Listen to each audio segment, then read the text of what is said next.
What's good, everyone? All right, guys, so welcome to another video. Quick update. The rules for the zone passing system has been completed. You guys have been sending me messages and it is now done. So, keep in mind that the FAT8, the new FAT8 manual, the FAT8 2020 manual, we are working on that manual. Not completed yet. Just to give you guys a really quick rundown, I'm gonna try to do this as fast as I possibly can. When Daddy and I originally did this, when we created the original rule system, it was based on the NCAA manual, the 2016 manual, but we only used what we needed out of the manual in order for us to get going and get started. This time around is very different. The NCAA has made a lot of changes rules-wise. This is going to be the most comprehensive miniature college football system put together in the FAT8 2020 manual. Is going to cover everything about college football, which we're super excited about. Okay, now let's go ahead and get into it. Our alternate passing system is going to be called zone passing. Very simple. Zone passing, that's it. And we're going to get into it right now. So I'm going to do a quick breakdown for you guys. First, we're going to go through the mechanics. Then we're going to look at some general rules that you need to keep in mind, right? And then you'll be ready to play. So, all right, so keeping it simplistic, right? Here is what you need. You need a ball on the base, okay? Now, we're going to talk about this a little bit later. Because Tory Bliss has a design for the ball on the base. I'll get him to show you guys how to create it. I'll ask him if he will do that. It's very simple, not difficult, but his is really nice. Then you're going to need a template that's 3 inches in diameter. Okay, and the other thing you're going to need is a template that is 5 inches in diameter. Okay, and that's it. This is all you need. Now, when I put the rules committee together, I had guys out play testing these rules, looking for issues, looking for bugs, trying to break it down, trying to make sure that we found it. I have played in-house right now. I have played 10 or more games using this passing system just to ensure that it's solid. And I really like it.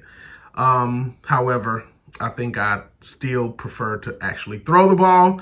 But for those who want to play FAT8 football, this is our alternative system, zone passing. All right, let's get into it. You have what you need. It's very simple. Now, let's get into how this works. So there's a couple things you need to know. And when the manual is done, you'll be able to find all of these rules that I'm getting ready to give you guys. You'll be able to find all of these rules in the appendix in the back of the manual. So let's just start here with receivers because there are some things that you need to know. Okay, so let's first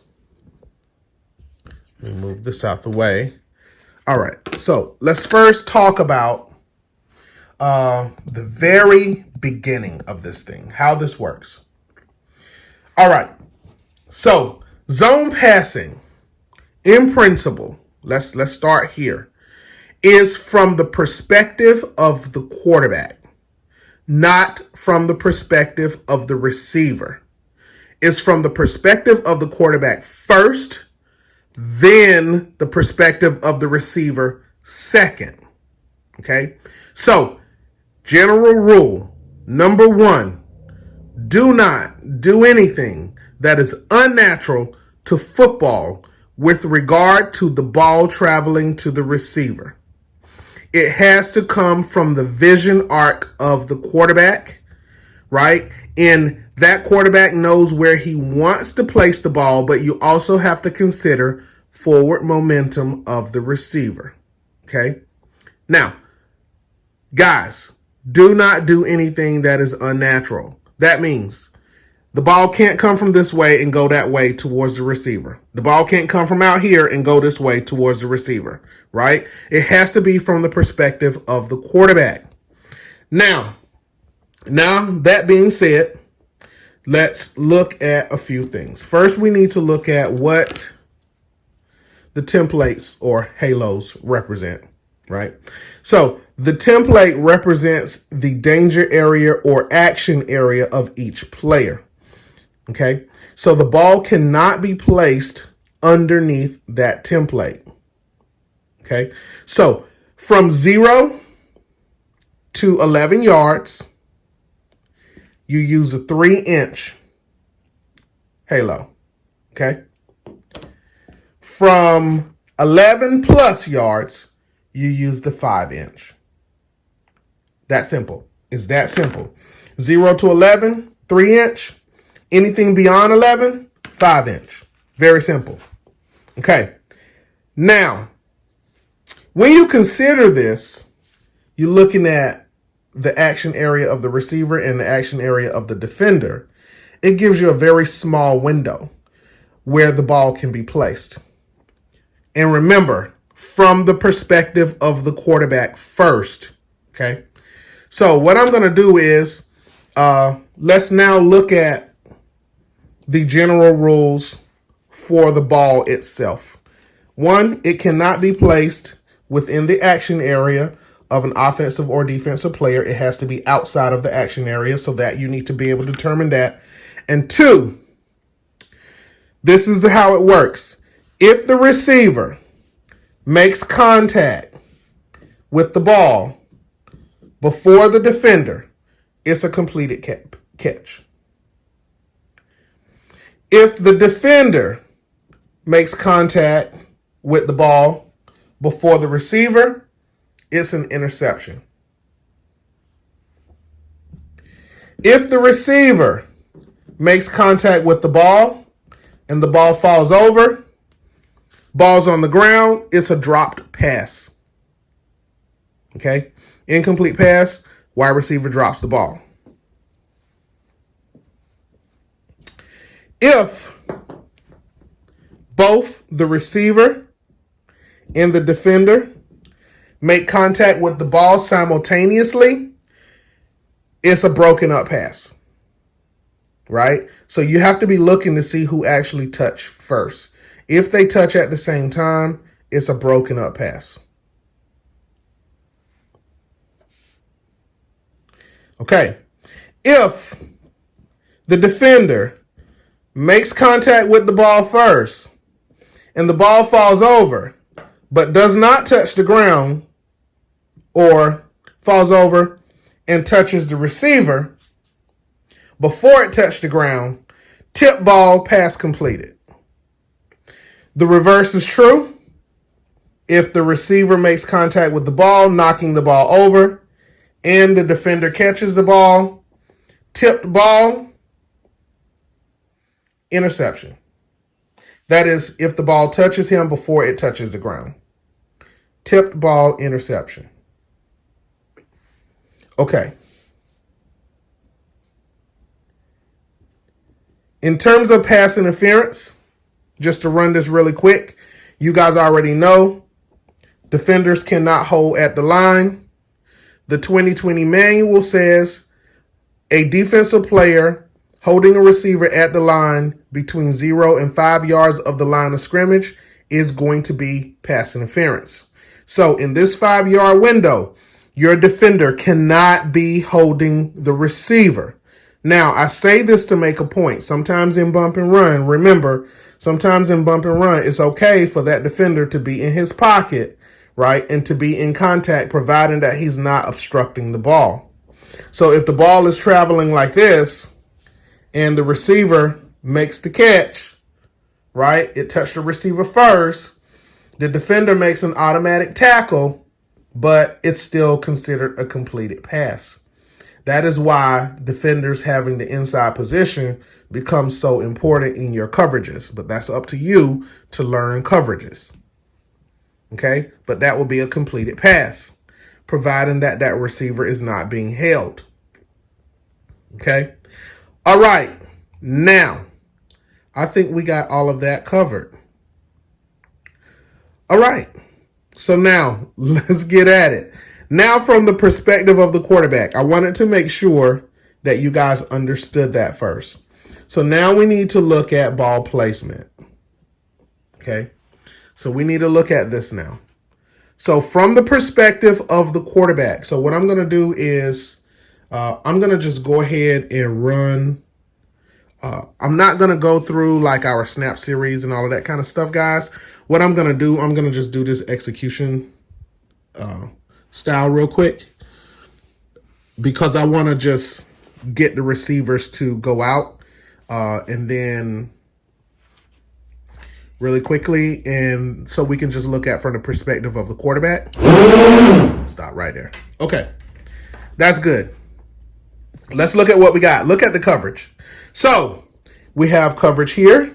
Okay, we have our tight end. We have our back coming out the backfield. We got pressure going to the quarterback. We have an out of position outside linebacker, but the free safety came up and picked up the tight end. That's good. And then we have the cornerback covering over there with the safety over top. And we have a man coming out the backfield. We have the fullback coming out the backfield. All right.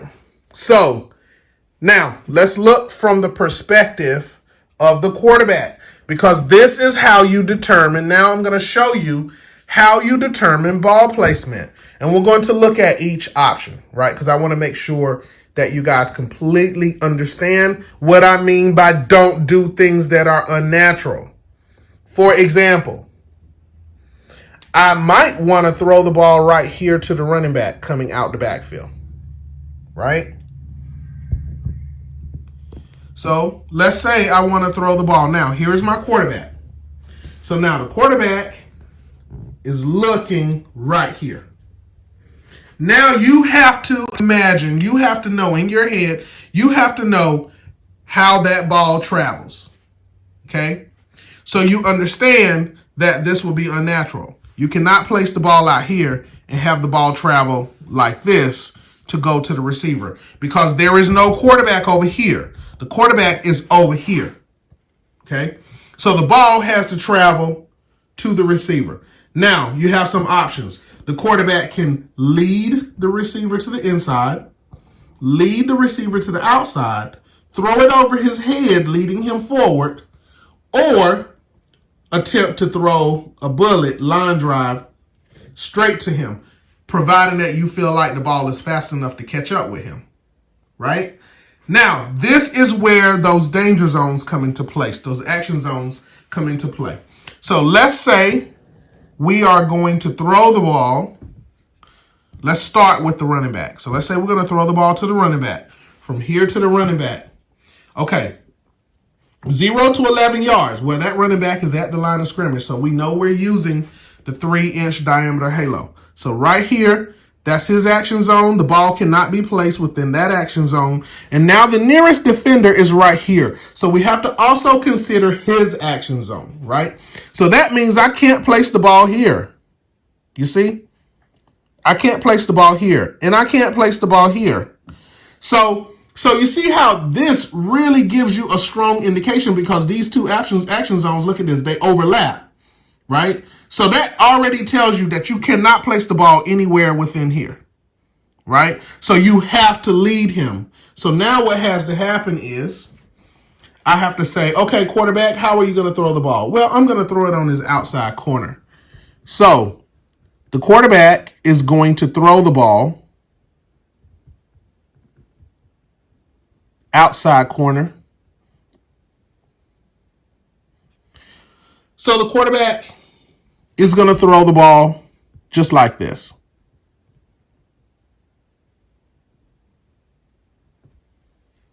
Okay? So the quarterback has decided he's going to throw the ball over top, but slightly lean it towards the corner. Now, it's the running back's job to go and catch it. Now, all defenders that can see the ball, okay? All defenders that can see the ball is allowed to react to it, because they see where the ball is going. So they see that the ball has been thrown like this. So it's going to drop right here, right? Well, it's going to travel a little bit, right? And he has to go run it down. So now this is where you run your risk of interceptions, because now all the defenders are going to be reacting. You got this very dangerous cornerback right here, okay, who was backpedaling, right?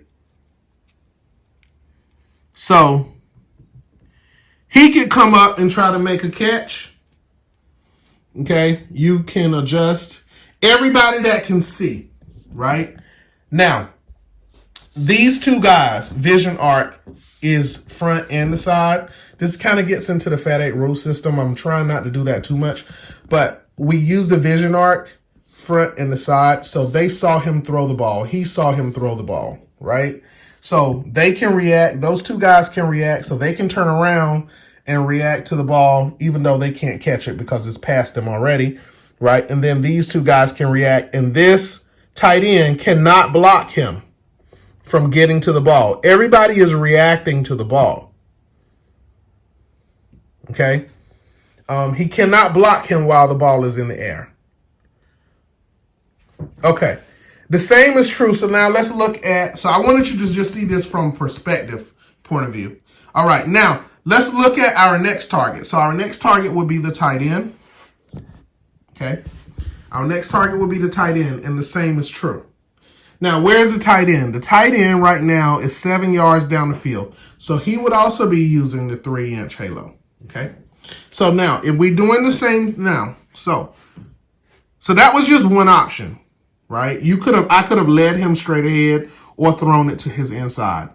The quarterback decided to slightly throw it to his outside corner. Now, this one right here is going to be a much, much more dangerous pass because his action zone is here. His action zone is here. So we already have two overlapping fields, right, of reaction right here. That's going to make it very difficult for the quarterback. So this is excellent coverage. And then you also have to consider these two guys out here, which means where are you going to place the ball? Because you can't place it under any of those templates. So you see why it's called zone passing, right? So what we can do is we can say this guy is going to, remember you also have to consider their forward momentum. Right? Where are they running? What are they doing? What kind of route are they running? In his case, I can say, well, he's going to be running an out route. So the quarterback is going to throw the ball. So from the perspective of the quarterback now, let me put this down. From the perspective of the quarterback, you see how dangerous this is. So you don't have the option of throwing it in here. You don't have the option of throwing it ahead of him either. Right? Because it becomes way too dangerous. Easy interception. And you have to also consider this guy as well, this cornerback as well, out here who's reading things. Easy pick. So now, what do? Well, the quarterback can make the decision to throw the ball outside of the halo, the 3-incher, right? Which it is. He can say, I'm going to throw the ball here. Quarterback is going to lead him by throwing the ball to the outside corner, and then you simply would pivot him like this to go get the ball. Okay, so the quarterback decided that he's throwing an out route. So we look at it from the perspective of the quarterback, right? This is what I was saying to you guys. Look at it from the perspective of the quarterback, and you can see where the quarterback is throwing the ball to, and then it's his job to go get it. So the quarterback is throwing the ball to the outside corner. You got this cornerback right here who sees it. Okay? Very easy. All right? So these are the things you have to consider. All right? I'm at 18 minutes, so I'm going to be stopping here shortly. I just wanted to make sure that this is clear for you guys. Okay? So, because these are the things that you have to consider when you're considering these. Okay? I'm going to quickly go ahead and turn these guys around. Okay, let's have everyone go ahead and react to what they're seeing.